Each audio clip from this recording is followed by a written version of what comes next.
ये प्राउड की बात है कि आप हम सबके साथ। Chaudhary Ranveer Singh University, is not just a legal framework, it is a living testament. 1949, the Constituent Assembly of India adopted the Constitution of India, which came. संविधान दिवस की हार्दिक शुभकामनाएं देता हूं और धन्यवाद करता हूं हमारे देश के प्रधानमंत्री नरेंद्र मोदी जी का कि उन्होंने इस दिवस को बड़े अच्छे ढंग से मनाने का काम किया ताकि आने वाली हमारी जनरेशन को ये पता लगे कि कानून का किस प्रकार पालना करनी चाहिए। हमारा संविधान ही हमें ये सिखाता है कि हमें किस प्रकार से अपने देश में रहना है, किस प्रकार से कानूनों को मानने का काम करना है। मुझसे पहले भी और जो प्रोफेसर साहब थे उन्होंने बड़ी बारीकी से आपको बताने का काम किया। तो हम लोगों का फर्ज और दायित्व बनता है कि हम इस प्रकार से अपने कानून की पालना करें और संविधान जिसे हम ये कह सकते हैं एक परमात्मा के रूप में हमें उसे पूजना चाहिए क्योंकि हमारा देश उसी संविधान से चलता है। आप सब ने इतना प्यार और मोहब्बत दी, इसके लिए मैं आप सबका बहुत बहुत आभार व्यक्त करता हूँ। मैं धन्यवाद करूँगा हमारे देश के प्रधानमंत्री नरेंद्र मोदी जी का, जिन्होंने बड़े अच्छे ढंग से सबको प्रेरित किया कि हमारा देश संविधान से ही चलता है और हमें जिस प्रकार से एक त्यौहार मनाया जाता है उसी प्रकार से हमें अपने संविधान दिवस को मनाना चाहिए क्योंकि हमारा संविधान ही बताता है कि हमें इस देश में किस प्रकार से रहना है, किस प्रकार से अपने कार्य करने हैं, किस प्रकार से अगर कोई गलत काम करेगा तो उसको किस प्रकार से सज़ा मिलेगी।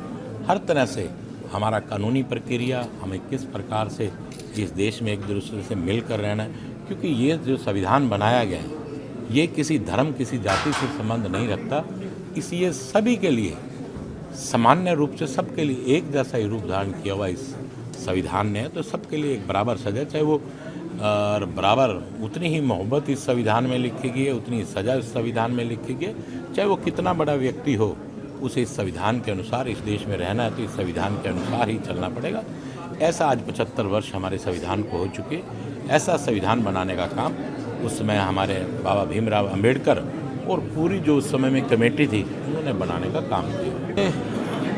काठ की हांडी बार बार नहीं चलती। उन्होंने उस बात का फ़ायदा उठाया और लोगों को ये बताने का काम किया कि संविधान खतरे में है या संविधान में कुछ चेंज होगा। समय समय पर संविधान में कुछ ना कुछ चेंज आता रहा है, ऐसा नहीं कि यह भी चेंज है। कांग्रेस के कार्यकाल में भी संविधान में चेंज करने का काम किया गया, चाहे वो राजीव गांधी, स्वर्गीय राजीव गांधी जी, ये अमेंडमेंट होती रहती है और संविधान को बदलने का कोई ऐसा नहीं कि पूरा का पूरा संविधान बदल दिया जाएगा।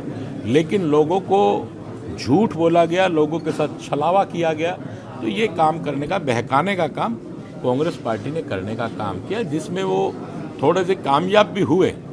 लेकिन अब आपके सामने कि किस प्रकार से लोगों को समझ आ गई कि कांग्रेस हर प्रकार से झूठ और षड्यंत्र रचकर इस देश में राज करना चाहती है। जो पूर्व में जितने समय तक राज किया उसी तरह से राज करना चाहती है। लेकिन इस देश की जनता को समझ आ चुका है कि अब वो कांग्रेस के बहकावे में आने वाले नहीं हैं। उनको एक ही बात पता है, आज हमारा मान सम्मान अगर कहीं है और हमारे देश का अगर मान सम्मान पूरे विश्व में कहीं है तो नरेंद्र मोदी जी की वजह से, भारतीय जनता पार्टी की वजह से आज बड़े ही सम्मानित दृष्टि से हम पूरे विश्व में देखे जाते हैं। मैं वही बात आपसे कह रहा हूँ कि जो किसानों की मांग है, माननीय प्रधानमंत्री जी ने पहले भी उनकी बातों को स्वीकार करने का काम किया। इस प्रकार से वो आराम से बैठकर बातचीत करेंगे और कोई किसी प्रकार की समस्या है तो उसे हमारे देश के प्रधानमंत्री सुलझाने का काम करेंगे। Adopted the Constitution of India, a remarkable document